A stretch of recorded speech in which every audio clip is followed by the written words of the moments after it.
శ్రీ గురుభ్యో నమః. శ్రీమాత్రే నమః. మా ప్రేక్షకులందరికీ ధన్యవాదాలు తెలియజేస్తూ ఈ వారం రాశి ఫలితాలు తెలియచెప్పుకుందాము.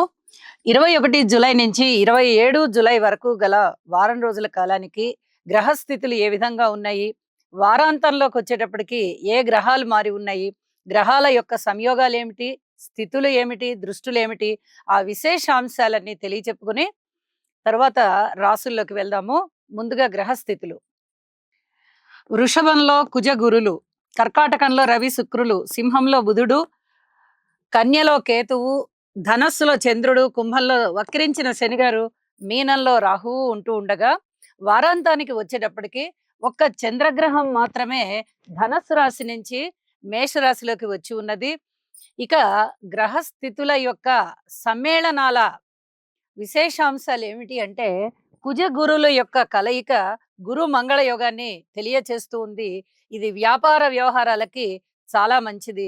అయితే ఏదైనా ఆపరేషన్స్ చేసుకోవడానికి కానీ, అనారోగ్య పరిస్థితుల్లో ఉన్నప్పుడు ఔషధ సేవకి కానీ, కొద్దిగా అలాంటి పరిస్థితులకి దారి తీస్తూ ఉండేటటువంటి గ్రహ సంబంధం అన్నమాట ఇది. అలాగే రవి శుక్రుల కలయిక మూఢమిని తలపిస్తూ ఉంటుంది. ఇక శుభకార్యాలు అనేవి ఉండవు ఈ సమయంలో.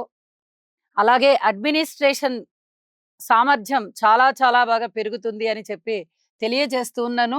ఇక దృష్టుల విషయానికి వస్తే వారాంతంలో శనిగారి యొక్క దృష్టి చంద్రుడి మీద ప్రసరిస్తూ ఉంది. ఇది మానసిక ఒత్తిడి ఎక్కువగా ఉండడానికి అవకాశం ఉంది. అలాగే వార ప్రారంభంలో కూడా మనకి శనిగారి యొక్క దృష్టి బుధుని మీద పడుతూ ఉంది. చర్మానికి సంబంధించినటువంటి ఏదైనా ఎలర్జీస్ ఉన్న వారికి వారి వారి జన్మ జాతకాలలో కనుక ఈ రకమైన గ్రహస్థితి ఉన్నట్లయితే, గోచారం కూడా ఇప్పుడు సపోర్ట్ చేస్తూ ఉన్నందువల్ల తిరిగి వారికి ఈ చర్మ వ్యాధులు కొద్దిగా తిరిగి మళ్ళీ ఉంటాయి అని చెప్పి తెలియచెప్పడం జరుగుతూ ఉంది. ఈ వారం ముఖ్యాంశాల విషయానికి వస్తే గ్రహస్థితుల్లో పెద్దగా మార్పు లేదు. కిందటి వారం ఉన్నటువంటి గ్రహస్థితులే ఇప్పుడు ఉన్న కారణం చేత ఏ ఏ రాశుల వారు ఎటువంటి పరిహారాలు చేసుకోవాలనేది ఈ వీడియోకి చివర చెప్తాను. తప్పనిసరిగా అవి పాటించవలసిందిగా సూచన చేస్తూ ఉన్నాను. ధనస్సు రాశి. ధనస్సు రాశి వారికి ఈ వారం రోజుల కాలము కూడా ఏ విధంగా ఉంది అని మనం ఒక్కసారి విశ్లేషణ చేసుకుంటే, చంద్రగ్రహం బాగుంది రాశిలోనే. తృతీయ స్థానంలో శనిగారు బాగున్నారు, షష్ఠ స్థానంలో కుజుడు బాగున్నారు, అష్టమ స్థానంలో శుక్రాచార్యుల వారు బాగున్నారు. 4 గ్రహాల యొక్క ఉనికి చాలా అద్భుతమైన ఫలితాలను ఇస్తుంది. అయితే ఇక్కడ శనిగారి బలం ఒక్కటే బాగా పనిచేస్తూ ఉంది 4 ప్రధాన గ్రహాలలో.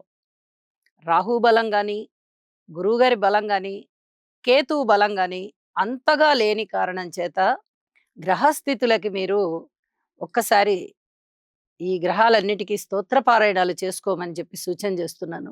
విజయావకాశాలు బాగా మెండుగా ఉన్నాయి.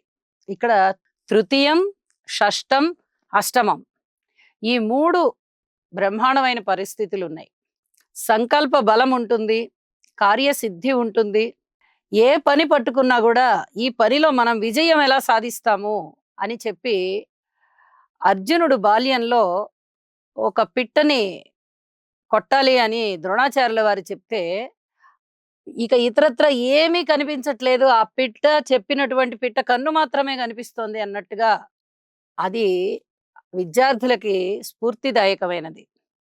ఇక్కడ ధనస్సు రాశి వారికి కూడా ఖచ్చితంగా అలాగే కనిపిస్తోంది.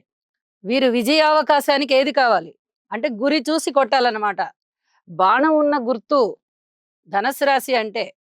ఇక బాణం వేశారంటే ఖచ్చితంగా అది ఆ సంధించిన బాణము వీరు ఏదైతే అనుకుని సంధించారో ఆ గురి ఖచ్చితంగా తగలాల్సిందే. అటువంటి పరిస్థితులు కనబడుతున్నాయి. తృతీయం బాగుంది, షష్టం బాగుంది, అష్టమం బాగుంది. ఈ 3 కూడా విజయావకాశాలు తెచ్చిపెట్టేటటువంటి స్థానాలు. ఇక్కడ గ్రహాలు కూర్చుని ఉన్నాయంటే ఎక్కువ పెట్టిన బాణము గురి తప్పదన్నమాట. అంత ఫలితాలు ఇస్తోంది ఇక్కడ. అద్భుతమైనటువంటి గ్రహస్థితి అని చెప్పాలి. ఇక ఇతరత్ర గ్రహ బలాలు తక్కువగా ఉన్నప్పటికీ మీ సంకల్పంలో మీరు చేసింది ఏంటి, నాకు విజయం కావాల్సింది, అంతే, విజయమే కావాలి. ఇక చుట్టుపక్కల ఏది మీరు ఆశించరు. నాకు విజయం వచ్చిందా లేదా, నేను పరీక్షల్లో పాస్ అయ్యానా లేదా, నాకు 90% వచ్చిందా లేదా, ఇంతే. ఈ రకమైన ఆలోచనలతో, ఈ సంకల్పంతో మీ కార్యసిద్ధికి ఏమాత్రం ఢోకా లేదు అని చెప్పొచ్చు. తృతీయ స్థానంలో శనిగారు ఇచ్చేటటువంటి ఫలితం మామూలు ఫలితం కాదది. దీర్ఘకాలంగా 2.5 సంవత్సరాల కాలం పాటు అక్కడ సంచారం చేస్తూ ఉంటారు వారు. మరి అనేక రకాల విజయావకాశాలనిస్తూ ఉంటారు. మీరు ప్రారంభించడమే ఆలస్యం. విజయం వచ్చి పడుతూ ఉంటుంది మీకు. అంత అద్భుతమైన ఫలితాలున్నాయి. అయితే చాలా విషయాల్లో ఓర్పు కలిగి వెళ్ళండి. పట్టుదలగా ఉండండి, కృషి చేయండి, ఓర్పుగా ఉండండి. విజయం ఖచ్చితంగా వస్తుంది. ఈ చెప్పినటువంటి పరిహారాలు చేసుకోండి. ఇక మీకు తిరుగులేదు. మనశ్శాంతితో ఉంటారు. చక్కటి విజయాలు సంపాదించుకుంటారు.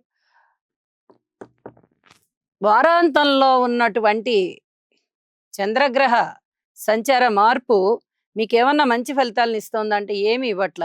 ఇక్కడ రాశిలో ఉన్నప్పుడు అనేక రకాల అద్భుతాలను ఇస్తున్నారు. మృష్టాన్న భోజనాలను ఇస్తున్నారు. వినోద కాలక్షేపాలను ఇస్తున్నారు. 10 మందికి మీరు సహాయపడుతున్నారు. మీకు అందరూ సహాయపడుతున్నారు. కీర్తి ప్రతిష్టలు పెరుగుతున్నాయి. వంశ గౌరవం పెరుగుతోంది. చక్కటి ఆహ్, ప్రవర్తనతో కూడిన మీ యొక్క క్యారెక్టర్ 10 మందికి గూడా ఆదర్శంగా ఉంటుంది. అయితే ఒక్క విషయాన్ని మటుకు నేను జాగ్రత్త చెప్తాను. నీటి దగ్గర షికార్లకు వెళ్ళినప్పుడు గాని, లేదా ఇతరత్రా దాహం వేసినప్పుడు గాని, ఈ నీళ్లతో మటుకు జాగ్రత్తగా ఉండండి. ఇదొక్కటి మటుకు చెప్పదగ్గ సూచన. మిగతావన్నీ కూడా చాలా చాలా బావున్నాయని చెప్పి తెలియజేస్తూ, రాజకీయంగా బావుంది. అలాగే భార్యాభర్తల యొక్క అనుబంధం రీత్యా కూడా బావుంది. ఓర్పు కలిగి ఉండడమే అన్నింటికి బావుండడం. అలాగే మీ కృషిని చేస్తూ వెళ్ళడమే అన్ని విజయాలకి మూలం. ఇది మరొక్కసారి తెలియజేస్తూ, నవగ్రహ స్తోత్ర పారాయణాల ద్వారా మరింత మానసికమైన శాంతిని పొందండి అని చెప్పి తెలియజేస్తూ నమస్కారం. కేతు గ్రహం యొక్క అనుకూలత కొరకు ఫలాశ పుష్ప సంకాశం తారకాగ్రహమస్తకం రౌద్రం రౌద్రాత్మకం ఘోరం తం కేతుం ప్రణమామ్యహం.